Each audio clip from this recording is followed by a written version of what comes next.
নিরানব্বই পরিবারের 496 voter BJP দলে যোগদান জিষ্ণু দেববর্মার হাত ধরে। 2024 লোকসভা নির্বাচনকে সামনে রেখেই ভারতীয় জনতা পার্টি দলে যোগদানের হিড়িক শুরু হয়ে গেছে।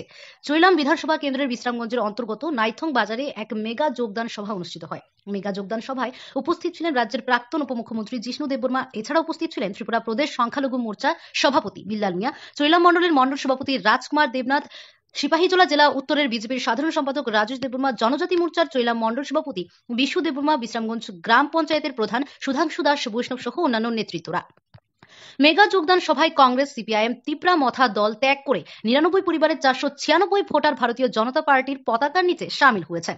দল ত্যাগীদের বরণ করে নেন রাজ্যের প্রাক্তন উপমুখ্যমন্ত্রী জিষ্ণু দেববর্মা, প্রদেশ সংখ্যালঘু মোর্চার সভাপতি বিল্লাল মিয়া, ভারতীয় জনতা পার্টি চৈলাম মণ্ডলের মণ্ডল সভাপতি রাজকুমার দেবনাথ। এই যোগদান সভায় বিশ্রামগঞ্জ নাইথং বাজারে ভারতীয় জনতা পার্টির কার্যকর্তাদের উপস্থিতি ছিল লক্ষণীয়। আলোচনা করতে গিয়ে রাজ্যের প্রাক্তন উপমুখ্যমন্ত্রী জিষ্ণু দেববর্মা বলেন, যারা দীর্ঘদিন ধরে পিছিয়ে পড়ে রয়েছে, বিভিন্ন সুযোগ সুবিধা থেকে বঞ্চিত করে রেখেছে কংগ্রেস, সিপিআইএম, সেই সংখ্যালঘুদেরকে আগে সুযোগ সুবিধা দিতে হবে। ভারতীয় জনতা পার্টি সংখ্যালঘু বলে কোনো জাত নেই, সকলকে সাথে নিয়ে আমরা কাজ করি। প্রদেশ সংখ্যালঘু মোর্চার সভাপতি বিল্লাল মিয়া বলেছেন। চৈলাম মণ্ডল সভাপতি রাজকুমার দেবনাথ বলেন,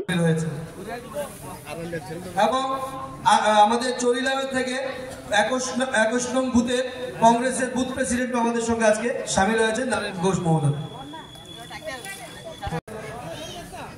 মথা থেকে 12 পরিবার, সিপিএম থেকে 32 পরিবার এবং কংগ্রেস থেকে 55 পরিবারে মোট 99 পরিবারে 496 ভোটার আমাদের ভারতীয় জনতা পার্টির পতাকা দলে সামিল হয়েছে। আমি নবাগতদের আমার পক্ষ থেকে, আমাদের দলের পক্ষ থেকে অনেক অনেক সুস্বাগতম জানাই। অসংখ্য ধন্যবাদ সবাইকে, অসংখ্য ধন্যবাদ মিডিয়ার ভাই বন্ধুদের, অসংখ্য ধন্যবাদ আমার নেতৃত্ববৃন্দদের।